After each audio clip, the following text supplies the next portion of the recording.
Hey everyone, and welcome back to True Tomorrows. I'm Adrian Smith, your guide to the wilder side of where tech might be headed. I'm Julia Jones. We're not talking flying cars here. Yeah. More like what happens when our inventions start getting ideas of their own. That's right. Join me as we explore that thrilling edge of tomorrow and try to tell the future from science fiction. Today we're diving into a story that'll make you question the very technology we rely on. Oh, What if it turned against us, against its creators? Buckle up because things are about to get intense.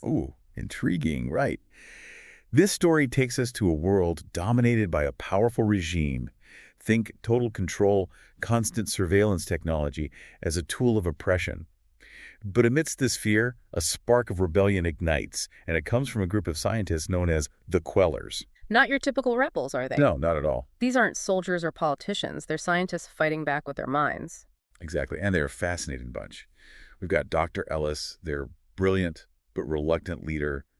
Think salvage tech whispers of hope, the kind of guy who inspires even in the darkest times. Then there's Omar, a physicist who sees equations like poetry. Oh, wow. This guy invents something called the singularity shift, a desperate gamble to break the regime's control, but one with potentially devastating consequences. And we've got Maya, who can actually weaponize fear. Whoa. Her powers are a wild card, a reflection of the very chaos the Quellers unleash. And finally, we have Anya, our narrator. She's a strategist, but not in the traditional sense. Anya sees war through equations, trying to make sense of the maelstrom they've created. A strategist thinking in equations. That raises so many questions. Does she factor in human behavior, the unpredictability of emotions? Or is it purely a game of numbers for her? That's the beauty of this story. It forces you to confront those very questions. Now, early on, the Quellers score some victories. They managed to disrupt the regime's communication networks, create glitches in their surveillance systems. It's like hacking, but on a scale we can barely imagine. Could something like that even be possible with the technology we have today? Well, think about the Stuxnet virus, a real-world example of how digital disruption can have a massive impact. Stuxnet targeted industrial control systems, causing physical damage to equipment. Then you have ransomware attacks that have crippled businesses and even government agencies. The potential for disruption is definitely there. So taking down a surveillance state isn't pure science fiction then? Not entirely, but the story cleverly highlights the ethical complexities too. Disrupting essential services, even in the name of freedom, can have devastating unintended consequences. It's a double-edged sword. And the regime hits back hard. They unleash their elites, augmented soldiers who blur the lines between human and machine. Talk about raising the stakes. The story's depiction of human augmentation is fascinating because it's not so far-fetched. We're already seeing incredible advancements in prosthetics and bioenhancements that are helping people overcome limitations. But imagine that same technology in the hands of a ruthless regime used for control and domination. It sends chills down your spine, doesn't it? It's that classic science fiction dilemma. Does powerful tech automatically make us better, or does it just give us new and terrifying ways to mess things up? Now let's talk about Omar's singularity shift. This isn't just teleportation. We're talking about warping the fabric of reality itself. The story describes it as this visceral experience where the laws of physics seem to break down. What's the science behind that? Is a singularity even remotely possible? The concept of a singularity where technological growth becomes uncontrollable and irreversible is a fascinating one.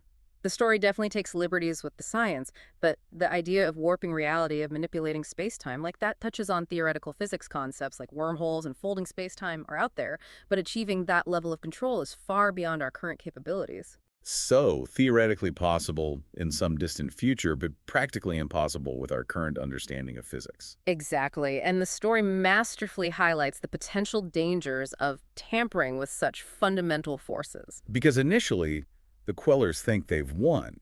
They celebrate their victory over the regime, but they fail to grasp the magnitude of what they've unleashed. The city is displaced, thrown into this chaotic dimension where reality itself is being rewritten. It's like they've opened a Pandora's box of cosmic horror. That chaotic dimension evokes ideas about parallel universes or alternate realities, something that fascinates and terrifies us at the same time. It's a stark reminder of the vast unknowns we face when we tamper with the fundamental laws of physics. And it gets really terrifying when Maya's powers, already unstable, start reflecting this fractured reality. It's not just a physical threat anymore, it's an existential one. The Quellers sought freedom, but they might have just unleashed a force far more dangerous than the regime they overthrew. What a cliffhanger.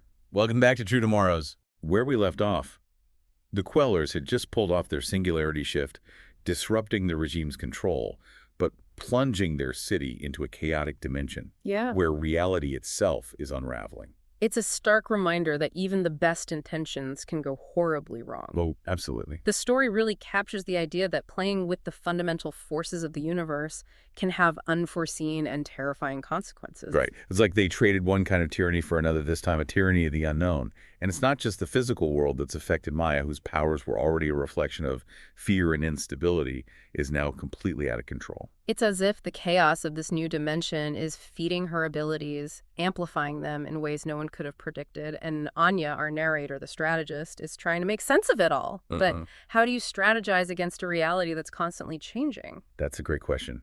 Anya's whole world was built on logic, on equations. Now she's facing a situation where the rules no longer apply. What happens to someone like that when the very foundations of their understanding crumble? The story throws into question our traditional notions of strategy planning, even logic itself. When the very foundations of reality are shifting, what good are our human attempts to impose order? It makes you wonder, are we equipped to deal with that kind of existential threat? I mean, let's talk about the regime. What happened to them? Did they get wiped out in the singularity shift? The story is deliberately vague on that point, which I think adds to the suspense.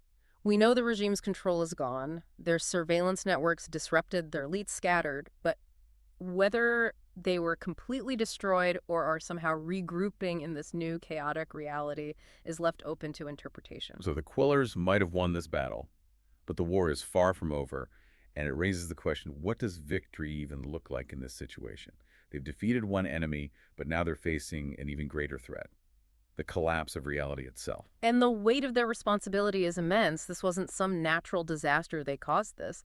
How do you live with that knowledge knowing that your actions, however well-intentioned, led to this catastrophic outcome? It's a cautionary tale about the unintended consequences of technology, even when it's used for a good cause. We see this theme play out in our own world all the time. Look at the development of nuclear weapons or the potential risks of artificial intelligence spiraling out of control. The story is like a mirror reflecting back our own anxieties about the future. Exactly. Just because we can do something doesn't mean we have a responsibility to consider the potential consequences, the ethical implications of our actions. And sometimes the most responsible choice might be to not pursue a certain technology at all, no matter how tempting it might seem. That's a tough pill to swallow, especially when you're facing a powerful, oppressive regime. I mean, how do you balance the urgency of fighting for freedom with the potential for causing even greater harm? There are no easy answers. The story doesn't offer a simple solution. It forces us to confront the complexities of technological advancement and its impact on humanity, both the good and the bad. So what happens next? How did the Quellers, especially Anya and Maya, cope with this new reality? That's where the story takes a truly disturbing turn. It delves into the psychological and emotional toll of this cosmic horror. Maya, whose powers are now intertwined with the chaos, becomes a terrifying force of nature, almost a personification of the broken reality itself. And Anya, the strategist, she's always relied on logic and equations. How does she even begin to make sense of a world where the rules no longer apply? That's what we'll explore in the final part of our discussion. Join us as we unravel the unsettling conclusion to the singularity equation and examine the profound questions it raises about the future of humanity in a technologically driven world. It's a wild ride, folks. Don't miss the final part of this episode. Welcome back to True Tomorrows, where we're wrapping up our exploration of the singularity equation and the chilling consequences of a technological rebellion gone wrong. When we left off, the Quellers were facing a reality that defied comprehension. Their victory over the regime had come at a terrible cost. Right. Their city was now trapped in a chaotic dimension, and Maya's powers were spiraling out of control. It's a haunting reminder that even with the best intentions, our attempts to manipulate powerful forces can backfire spectacularly. So how does the story end? Do Anya and Maya find a way to fix what they've broken, or are they consumed by the chaos? The ending is both unsettling and thought-provoking. Anya, our narrator, who always relied on logic and equations to navigate the world, finds herself completely lost. Her carefully crafted strategies crumble in the face of a reality that's constantly shifting where the rules no longer apply.